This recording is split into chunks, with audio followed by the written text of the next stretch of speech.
My name is Monica. I'm 61 years old, and last night, my only son beat me until I bled over a bowl of unsalted soup. As I lay on the cold kitchen tiles, dabbing at my split lip with a rag that smelled of bleach, I could hear him in his room. The quiet click of his door. The soft sigh of the mattress. The deep, even breaths of a man untroubled by conscience. To Ethan, brutalizing his mother was just another item on his daily checklist, filed away between closing a deal and taking out the trash. This morning, I rose at 5, my body a symphony of aches. The purple shadow on my arm where he'd gripped me. The throbbing knot at the back of my skull from hitting the wall. The cut on my lip that stung with every breath. But the deepest wound wasn't physical. It was the humiliation, the erosion of my own soul. I had become furniture in my own home, a useful appliance to cook, clean, and absorb rage. He was already at the table, immaculate in a charcoal suit, eyes glued to his phone. Breakfast. Now. I have a board meeting at 8. No greeting. No acknowledgement of the violence. Just a demand. The script never changed. I moved like an automaton, 3 eggs, a precise measure of sharp cheddar, toast bronze to the exact shade he preferred, coffee black as his heart. Perfection was the only armor I had. A single misstep was an invitation for another lesson. The front door lock turned. Savannah glided in, a vision in emerald silk and practiced serenity. She pecked Ethan's cheek, her perfume a cloud of expensive flowers that did nothing to mask the rot in this house. "Good morning, Mrs. Davis," she chirped, her smile not reaching her cold, assessing eyes. "You look tired." I look like a punching bag, I thought. But I gave the expected performance. "Just a long night, dear. Can I fix you some eggs?" Ethan's warning glance was a physical pressure against my skin. "Careful." "Actually, Mom," he said, his voice shifting to a saccharine public tenor. He produced a small, elegant box from his briefcase. "I picked this up for you. That concealer you like. For those little accidents you keep having." He pushed it across the table. "It'll cover that bruise on your cheek from your fall last night." The lie hung in the air, polished and smooth. A $50 tube of makeup, bought with my pension money, the pension he had commandeered 2 years ago, for my own good. I took the box. My hand didn't even tremble. I had mastered stillness. "You're so thoughtful, darling," Savannah cooed, touching his arm. The perfect, doting wife. Did she believe the fiction?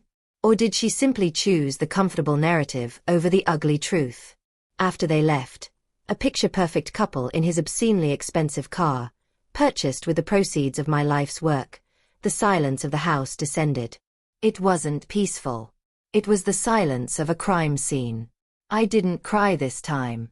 The tears had burned away, leaving behind a cold, hard sediment of rage. This was my house. I'd bought it with 40 years of diligence at Sullivan & Associates, organizing lives, anticipating needs, being the invisible engine of other people's success. I'd saved, I'd sacrificed. This was to be my peaceful harbor. Then, 3 years ago, the storm named Ethan had blown back in. Freshly divorced, destitute, wearing the mask of the prodigal son. I'd welcomed him, my mother's heart overruling a lifetime of secretarial instinct that told me to check the references. The takeover was gradual, expert. First, the critiques, my cooking, my cleaning, my very presence. Then, the help with my finances. "You shouldn't be burdened, Mom." Within months, my accounts were his.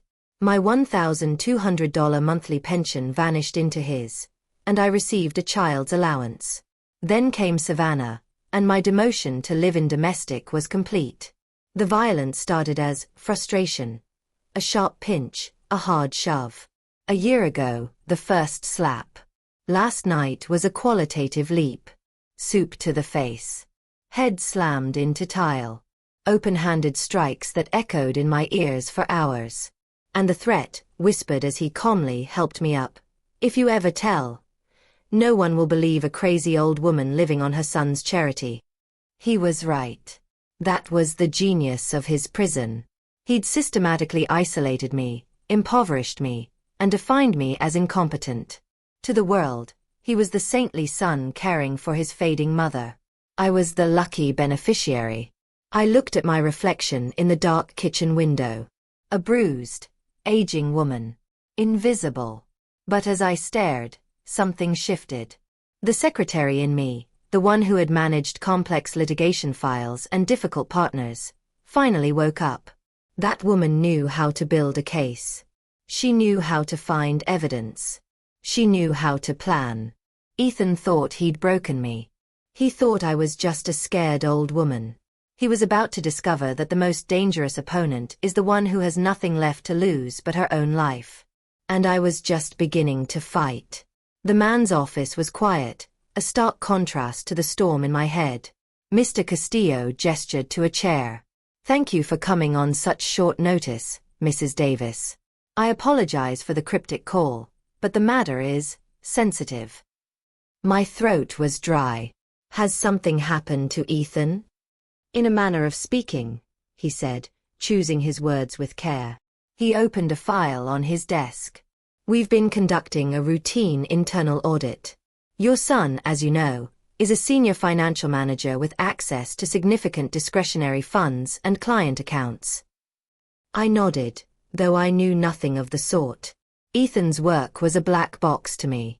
"During our review," Mr. Castillo continued, his expression grave, "we discovered a series of irregular transactions. Large transfers to personal accounts, payments to shell companies with no clear business purpose. The paper trail is creative, but not impervious." He looked up at me. "The total is substantial. Nearly $2 million over the last 18 months. The air left the room. $2 million. The number was so vast it was meaningless. It was a nightmare number. "What does this have to do with me?" I whispered. He slid a single sheet of paper across the desk. It was a bank statement. Not Ethan's. Mine. Or rather, the joint account he had set up to help manage my affairs. The account where my pension was supposed to go. The column of deposits was a sickening revelation. Every 2 weeks, a deposit of $5,000. Far, far more than my pension. And beside each one, a memo line, consulting fee M. Davis. "He's been funneling money through your account, Mrs. Davis," Mr. Castillo said quietly. "Using your identity, your social security number, to wash the stolen funds. He lists you as a consultant on fabricated vendor invoices. To our systems, it looks like legitimate payments to an outside contractor. To the IRS, it looks like income you're not reporting." The world tilted. He hadn't just been stealing from me. He'd been making me an unwitting accomplice to his theft, setting me up to take the fall. I didn't. I never consulted for anyone. "I haven't seen any of this money," I stammered, my hands trembling so badly the paper rattled. "We believe you," he said, and his voice held a note of genuine pity. "The pattern is clear to us. But to an outside investigator, from the company, from the IRS, from the police, it will look like you were a willing participant. A mother-son conspiracy. Ethan's final, masterful trap. If I ever spoke up about the abuse, he could expose me as a thief and a fraud. No one will believe a crazy old woman, especially one facing embezzlement charges. What do you want from me?" My voice was a thread. "We want your cooperation," Mr. Castillo said. "The company wants to recover its assets quietly, without a scandal. If you help us trace the full extent of the theft and provide a sworn statement about your lack of knowledge, we can protect you from prosecution. We can position you as another of his victims." Another of his victims. The phrase echoed. I was just one entry in his ledger of destruction. And Ethan. He will be terminated. The evidence will be handed over to the authorities. He will likely face criminal charges. Mr. Castillo paused. "There's something else. Our legal team discovered he recently took out a very large life insurance policy. On you, Mrs. Davis. with himself as the sole beneficiary. The cold in my veins turned to ice. It wasn't just my freedom he was gambling with. It was my life. The pieces of his plan snapped into a horrifying picture. Keep me isolated, broke, and beaten. If I talked, he'd frame me for embezzlement. If I became too much trouble, or if he needed a final payout, the insurance policy waited. He had thought of everything. What do I need to do? The question came out flat, dead. The secretary in me was taking over, pushing the terrified mother aside. This was a file. A problem to be managed. First, you need to secure your personal documents. Your social security card, passport, birth certificate. Get them out of the house. Second, do not confront him. We are building our case. We will contact you in 2 days with next steps. A safe place to stay is being arranged. He handed me a business card. On the back was a handwritten number. This is my direct line. Call anytime, day or night, if you feel unsafe. I took the card, the embossed letters biting into my palm. Proof. It was proof that someone knew, that the nightmare had a crack in it. The bus ride home was a blur. The world outside the window looked the same, but everything had changed. My son wasn't just a bully. He was a criminal who had built a cage for me with bars of fraud and a lock of mortal threat. When I let myself back into the house, it was silent. Ethan was still out. I went straight to my room, the small, sparse one that had been a home office before he demoted me to it. In the back of the closet, under a stack of old linens, was a fireproof box. My important papers. My last shred of autonomy. As I lifted it, the bedroom door opened. Savannah stood there, still in her yellow dress. She wasn't smiling. I saw you leave, she said, her voice no longer sweet. It was cool, analytical. You went to his office. My heart hammered against my ribs. I clutched the box to my chest. I had an errand. Don't lie to me, Monica. She took a step into the room, closing the door softly behind her. Evelyn is your sister, isn't she? I checked the company directory after lunch. Evelyn Brooks. Legal department. Maiden name. Davis. I said nothing. The makeup on my face felt like a suffocating mask. He hits you, doesn't he? She asked, and for the first time, I saw something real in her eyes. Not sympathy. Calculation. The makeup. The flinching. The accidents. I'm not blind. Why do you care? The words were out before I could stop them, edged with a bitterness I didn't try to hide. Because I'm not safe either, she whispered, her gaze darting to the closed door. The charming executive? It's a act. The man I married has a temper. And he's been reckless. At work. With money. I think he's in trouble. She looked at the box in my arms. What did they tell you at the office? The instinct to protect him, to protect the awful secret, warred with a desperate, surging hope. An ally. Even a reluctant, self-interested one. They know he's been stealing, I whispered back. Millions. And he's been using my name to do it. Savannah's face paled. She leaned against the door. I knew it. The cars, the watches, the sudden bonuses. It was too much. She looked at me, a new intensity in her gaze. They're going to come for him. And when they do, he'll take everyone down with him. He'll throw you to the wolves. He'll probably throw me too. In that moment, the perfect wife vanished.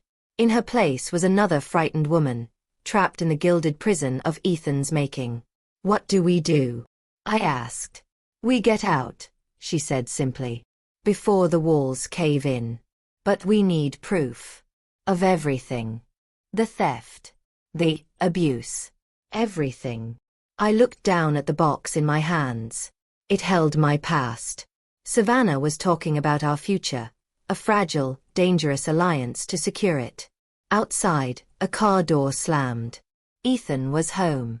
Savannah's mask of cool composure snapped back into place. Put that away. Act normal. We'll talk tomorrow. At the cafe on Elm Street. 1 p.m. She slipped out of the room as silently as she'd entered. I shoved the box back into its hiding place, my mind racing. The enemy of my enemy was not my friend. But she might be my only chance. As I walked back to the kitchen to start another perfunctory dinner, I passed the hall mirror. The woman staring back had a cut on her lip, a bruise on her neck, and eyes that were no longer just scared.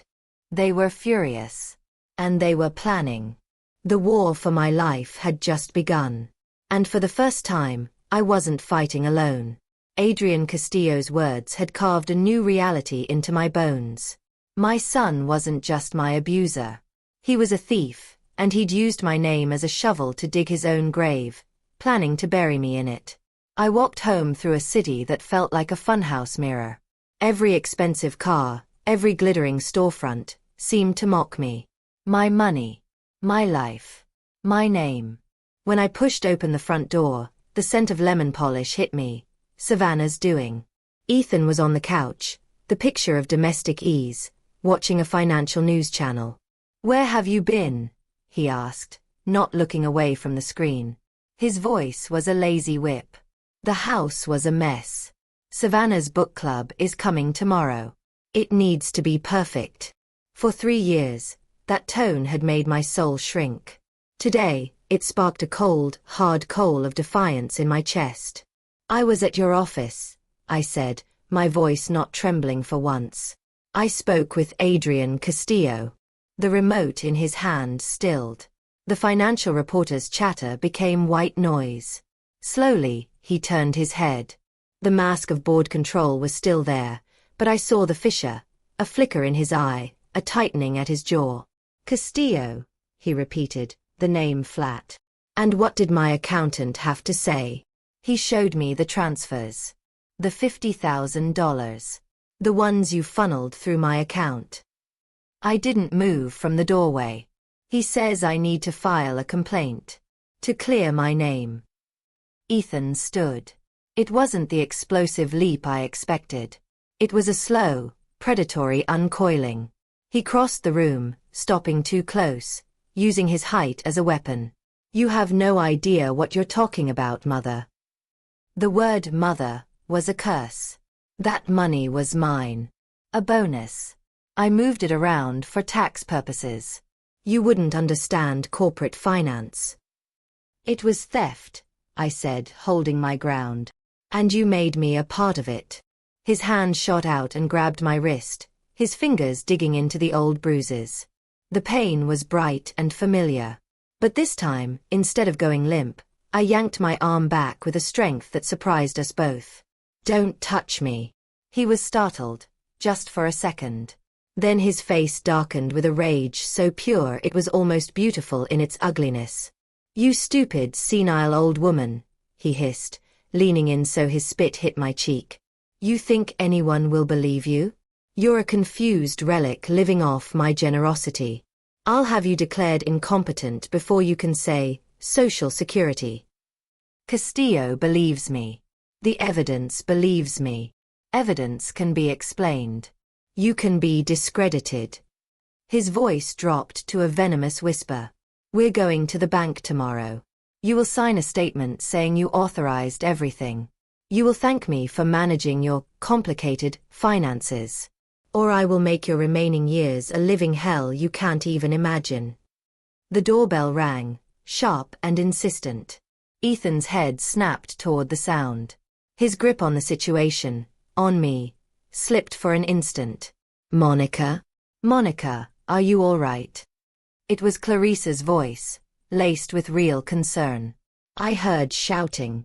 Ethan's mask slammed back into place so fast I almost doubted the monster I'd just seen. He released me, plastered on a concerned son's smile, and went to the door. "Mrs. Henderson. So sorry for the noise," he said, his voice warm and chuckling. "Mom got a little upset burning dinner. You know how it is." I moved into view behind him. Clarice stood there, holding a baking dish. But her eyes weren't on the dish or Ethan's charming smile. They were on me, scanning my face, my posture, the way I held my recently freed wrist. Beside her was a woman I'd never seen in our neighborhood before. She had sharp, intelligent eyes. "I brought over a lasagna," Clarice said, not breaking her gaze from me. "And this is my niece, Sarah. She's visiting. We thought we'd say hello." Sarah gave a small, polite nod. But her eyes, like Clarice's, were doing a rapid professional assessment of the scene. This was no casual visit. "How thoughtful," Ethan said, his smile straining at the edges. "Mom's just fine, aren't you, Mom? Just a little kitchen drama." "Yes," I said, my voice hollow. "Just drama." Clarice's eyes narrowed slightly. "Well, the lasagna is here if you need it. And Monica," she looked directly at me, her meaning clear as glass, "my door is always open. Always. Day or night." Sarah nodded in firm agreement. "Absolutely. Don't hesitate." The moment they left, the pleasant facade evaporated from Ethan's face. He locked the door and turned to me, all pretense gone. "Nosy bitches," he spat. "But they don't matter. This is what matters. 10 a.m. tomorrow. The bank. You will do exactly as I say. You will fix this. Or I will ruin you. I'll have you out of this house and into a state facility so fast you'll get whiplash. They'll pump you so full of antipsychotics you won't remember your own name, let alone these ridiculous accusations." He stormed upstairs, leaving me in the silent, polished tomb of a living room. I didn't sleep. I sat in the dark kitchen, listening to him pace in his office above, talking in low, urgent tones on the phone, plotting my final neutralization. Just after 3 a.m., I saw a shadow move in the garden. A figure, small and determined, fiddling with something in the rose bush right outside the kitchen window. Clarice. When she left, a tiny green LED light winked once from the foliage, then went dark. A camera. She was collecting her own evidence. The next morning dawned gray. Ethan was already in the kitchen, dressed for war in his most authoritative suit. He was all calm, poisonous reason. "Good morning, Mother. I've been thinking. Perhaps I've been harsh. You're my mother. You deserve my care." He sipped his coffee. "So today, we'll go to the bank and clear up this silly misunderstanding. You'll tell them you authorized all those transfers. That it was all a big mistake." "I won't," I said, the words quiet but clear. His cup clicked against the saucer. "Of course you will. Because the alternative is me calling some very good doctors I know. Specialists in geriatric psychiatric care. They'd be so concerned about your recent confusion, your paranoia, your false accusations against your loving son. Savannah would confirm it. Her friends saw how agitated you were at lunch. It would be a mercy to have you evaluated, don't you think?" He was building his case, witness by witness, lie by lie. The prison wasn't just physical anymore. It was a cell of perceived madness. "We leave at 9:30, he said, his final decree. "Don't try to leave. Don't call anyone." He went to his study. The moment the door shut, the back door latch clicked softly. Clarice slipped in, her face grim. "I heard everything," she whispered, pulling a small digital recorder from her pocket. "Through the camera's audio. I got it all, Monica. The threats, the manipulation, the plan to have you committed." She took my icy hands. "You're not going to that bank. You're coming next door with me. Right now. My niece, Sarah? She's a family law attorney. She's waiting." I looked at the door to Ethan's study, a barrier holding back a hurricane of consequences. I looked at Clarice's determined face, and the tiny red light on the recorder, proof blinking in the dim kitchen. The scared mother in me wanted to obey, to smooth things over, to believe his horrible lie just for a moment of peace. But the woman who had survived 40 years in a cutthroat law firm, the woman who had rebuilt her life alone once before, finally spoke up. She took the recorder from Clarice and turned it off, handing it back. "No," I said, a strange calm settling over me. "I am going to the bank." Clarice's eyes widened in horror. But not with him, I continued, a plan clicking into place with the cold precision of a stapler sealing a fate. I'm going to give him exactly what he wants. And it's going to be the last mistake he ever makes. Everything, Clarice said, her voice low and fierce. She clutched the small digital recorder like a talisman. The threats, the financial blackmail, how he talked to you. I have proof he was forcing you to lie. For the first time in years, the ember of hope in my chest flared, not with warmth, but with a sharp, dangerous heat. What can we do with that? Clarice's eyes were hard. I have a friend. Brenda. Works in the DA's office. Domestic violence. Financial crimes. But we have to go. Now. The familiar, sickly fear washed over me. I can't. He said not to leave. Monica. Clarice squeezed my hands, her grip insistent. If you go to that bank and sign those papers, he wins. He walks away clean, and you become his accomplice on paper. You'll lose your chance and your freedom. The logic was a cold blade cutting through the fog of fear. Sign, and I was legally complicit in his theft. The perfect final trap. But if I don't go, my voice trembled. He won't get the chance to follow through, Clarice interrupted, her voice unwavering. With these recordings, Brenda says they can arrest him. Today. Before he can lift a finger. I looked at the clock. 8:35 a.m. The hourglass was emptying. In 55 minutes, he'd be back, expecting his obedient puppet. Are you sure? The question was a whisper. I'm sure. Clarice's gaze didn't waver. But it's your choice. Your life. I looked around my kitchen, the scene of 1,000 humiliations, the place where my dignity had been bled out drop by drop. I saw not a home, but a crime scene I'd been forced to clean.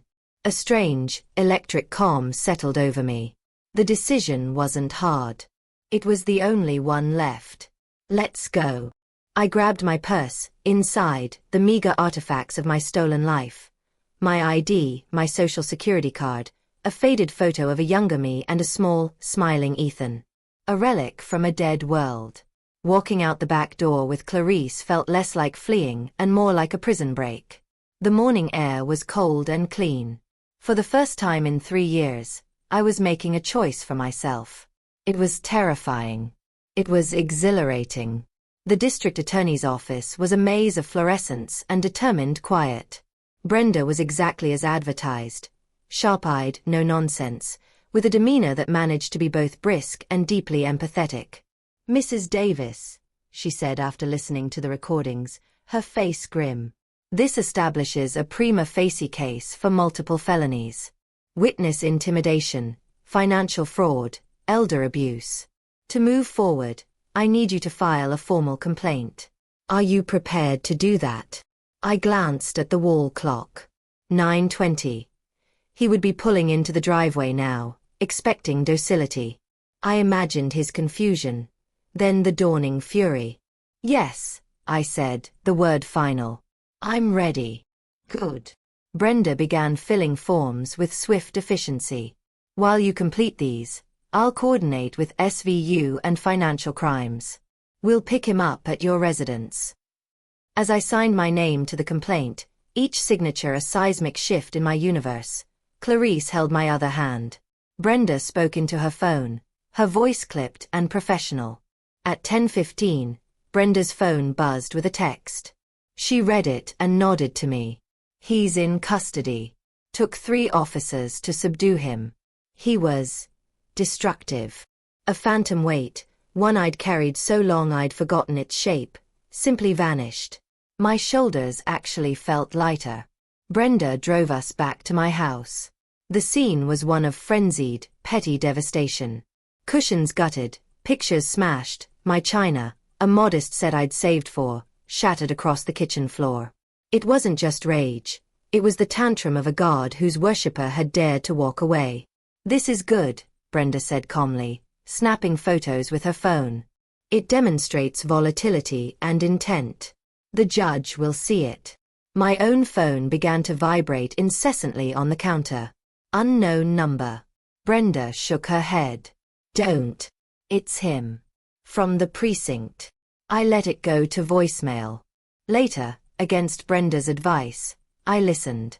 The first message was all wounded pride. Mom, this is insane. Call them off. Tell them it's a mistake. The second, bargaining. Mom, please. We can fix this. I'll get help. I'll give you your money back. The third, fourth, and fifth were masterclasses in manipulative pathos. His voice cracked with supposed tears. You're my mother. My only family. Don't leave me here. I'm scared. It was a symphony designed to pluck every guilty maternal chord I possessed. And it worked. A deep, ancient ache throbbed in my chest. Not for the monster, but for the ghost of the boy he'd buried. It's a textbook pattern, Brenda said, her voice pulling me back. Aggression, then victimhood. He's trying to re-establish control. Delete them. I didn't delete them. I saved them. They were part of the evidence now. Evidence against the son I had, and for the woman I needed to become. The bail hearing was a cold, bright room. Ethan sat at the defense table in County Orange, which clashed violently with his entitled posture. When he saw me enter with Brenda, his mask of arrogant control shattered. What looked back at me was pure, undiluted hatred. Savannah was in the gallery, her usual polish frayed at the edges. Our eyes met. I didn't see malice there. I saw the stunned horror of someone who just realized she'd been sleeping next to a venomous snake. The judge, an older man with weary eyes, reviewed the file. Mrs. Davis, he said, please describe the nature of your relationship with the defendant. I spoke. I told them about the soup, about the makeup, about the $50,000 I never saw, about the whispered threats and the slammed doors. My voice only shook once, when I described the sound of his sleeping breath the night he'd beaten me, the profound normalcy of it.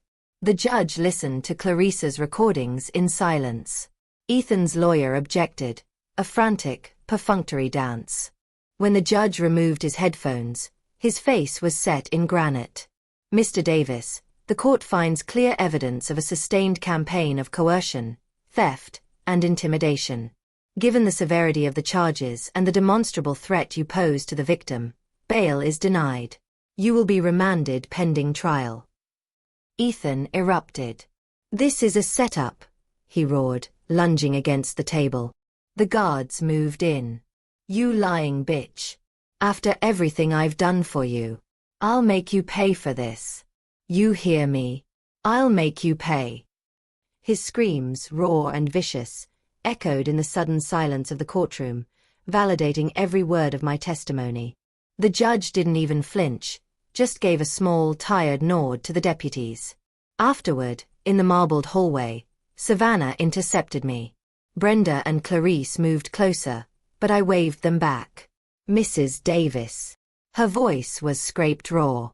I need to apologize. I waited. I knew, she whispered, tears finally spilling over. Not everything. But enough. The noises. The way you jumped. The bruises you always had an accident for.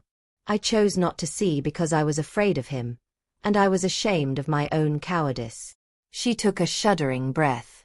When they arrested him, I went through his office. He'd been siphoning from my accounts, 4 months. The life we had, it was all built on theft. From his company. From you. From me.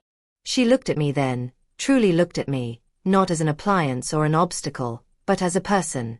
I'm filing for divorce. And my lawyer is talking to the DA. I'll testify. I'll give them everything. I nodded. It wasn't forgiveness. It was an acknowledgement. Another piece of his world turning to ash. Leaving the courthouse, the autumn sun was painfully bright. I stopped on the steps, feeling its weak warmth on my face. Clarice tucked her arm through mine. What now? I looked up at the sky, vast and indifferent. The fear was still there, a background hum. But it was no longer the only sound. Now, I said, the word tasting strange and powerful on my tongue, I go home. And I changed the locks. For the first time, home didn't sound like a sentence. It sounded like a promise I intended to keep. The kindness in his voice was so unexpected that, for a moment, I could only stare. Brenda gestured for me to sit.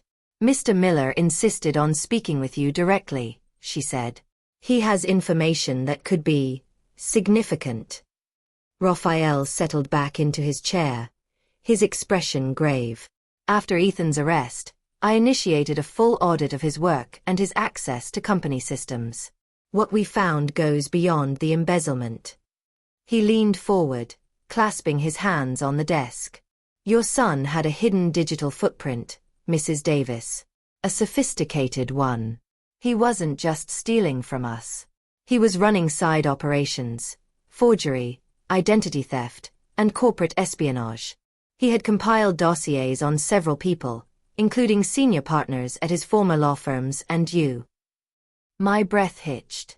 The documents. The recordings. Some are likely real, Raphael admitted. He had the skills to access and alter secure files.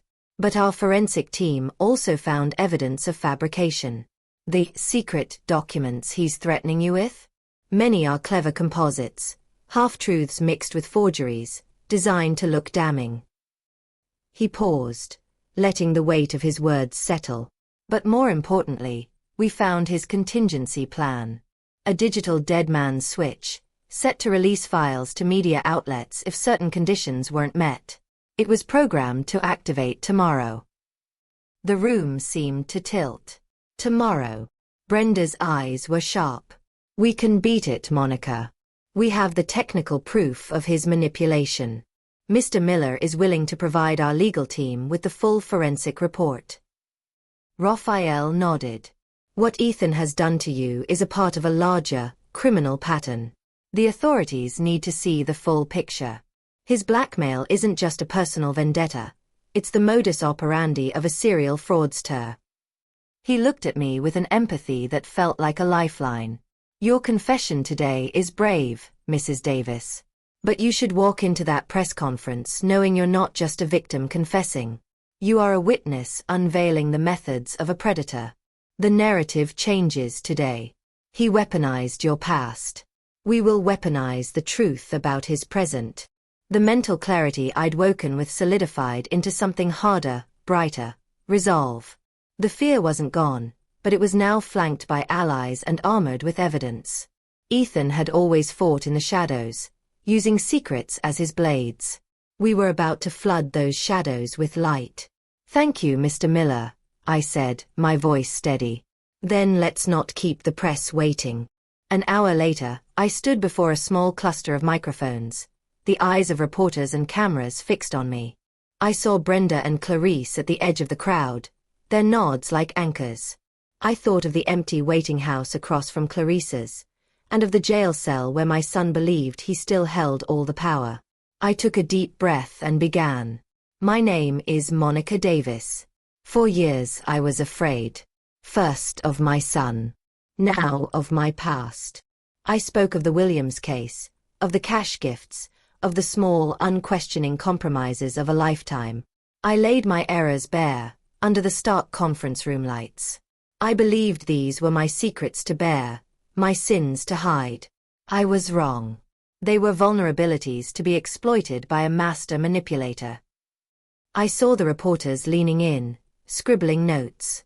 From his jail cell, my son, Ethan Davis, has threatened to expose these mistakes to destroy me, to force me to recount the truth about his crimes.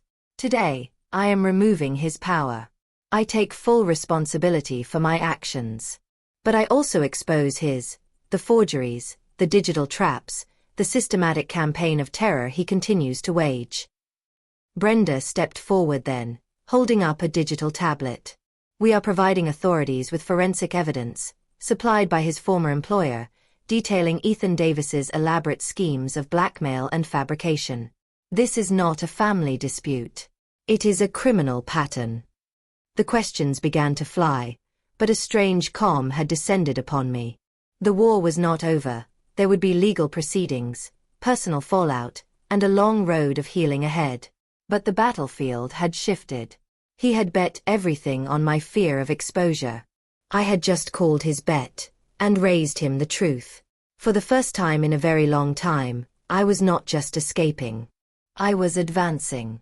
The future was no longer a distant, hazy possibility. It was the next step I would take on solid ground, out in the open, where he could no longer lay a trap. The silence that filled my house after I ended that call was not an empty one. It was a profound, resonant quiet, the sound of a battle ended. I lay in my own bed, in my own room, and felt the walls not as a cage, but as a sanctuary I had fought to reclaim. The next morning, sunlight streamed through windows I had cleaned of his shadow. Clarice made us coffee in my kitchen. "He sounded broken," she said gently, placing a mug before me. "He is," I replied, tasting the bitter, welcome brew. "But broken isn't the same as changed. His remorse is for getting caught, for losing his power. Real change is a longer road, and it's one he has to walk alone." Saying it aloud felt like laying down a final, heavy burden. My responsibility was to my own healing, not to his. Walking into the offices of Miller and Associates that first day was like stepping into a new world. Raphael greeted me not with pity, but with professional respect. My desk was tidy, my computer new. My title was Senior Legal Archivist, a role crafted from my decades of meticulous knowledge. I was not there to hide or atone. I was there to rebuild, to use my understanding of order to help dismantle the chaos my son had sown. The $50,000 compensation was deposited into an account solely in my name. I used part of it to repay every cent of the gifts I'd failed to declare, with Brenda's help navigating the tax amendments. The rest became a seed, a fund for my future, and a small, separate allotment for a charity supporting older victims of financial abuse. Turning his stolen money into a tool for good felt like a silent, powerful reclamation. Ethan's trial was a clinical, public reckoning. Sitting in the witness box, I looked at him, pale, diminished in an ill-fitting suit, and felt a distant sorrow for the boy he had once been, but a steely resolve for the man he had chosen to become. I told the truth, the whole truth, backed by Raphael's forensic evidence and my own unshakable testimony. The jury's faces showed not scandal, but sympathy, for me. When the guilty verdicts were read, for grand larceny, forgery, identity theft, and multiple counts of extortion and coercion, I did not feel triumph. I felt a necessary door closing, sealing away a chapter of terror. The sentence was 15 to 20 years. As he was led away, he did not look back. In the months that followed, life began to find a gentle, ordinary rhythm. I planted flowers in my garden. I had dinner with Clarice every Thursday. At work, I found a quiet pride in my expertise, mentoring younger paralegals. The paranoia that had kept me awake receded, replaced by a vigilant but manageable peace. Brenda was right. The fear didn't vanish overnight, but it no longer ruled the daylight hours. One autumn afternoon, a letter arrived from the state penitentiary. I opened it on my sunlit porch. "Mom, they have me in a therapy program here. They call it cognitive restructuring. It's hard. They make you look at things, at the damage. I'm starting to see it. Not just the money or the fraud. I'm starting to see you, not as my possession, but as a person I hurt. I don't know if that changes anything. I don't expect it to. I just wanted to say it. I am sorry. Ethan." I folded the letter and held it in my lap, watching the golden leaves drift from the maple tree. The anger was a cold, settled stone now, not a burning fire. The sadness, a quiet companion. Would I ever forgive him fully? Perhaps, in time, in fragments. But forgiveness is a gift for the self as much as for the other, and I was not ready to give it. Forgetting was out of the question. My freedom was built on the memory of what I had survived. My story of liberation is not a fairy tale. It is a map, etched with the scars of mistakes and the hard-won paths out of darkness. It is a testament that the chains which bind us are often made of secrets and fear, and that the key is found not in perfect courage, but in the desperate, defiant decision to speak your truth into the light, no matter how your voice shakes. It is never too late to reclaim your name, your home, your life. To step out of the shadows and own your story, every flawed and resilient chapter of it. I am Monica Davis. I was a victim. I am a survivor. And now, at long last, I am free.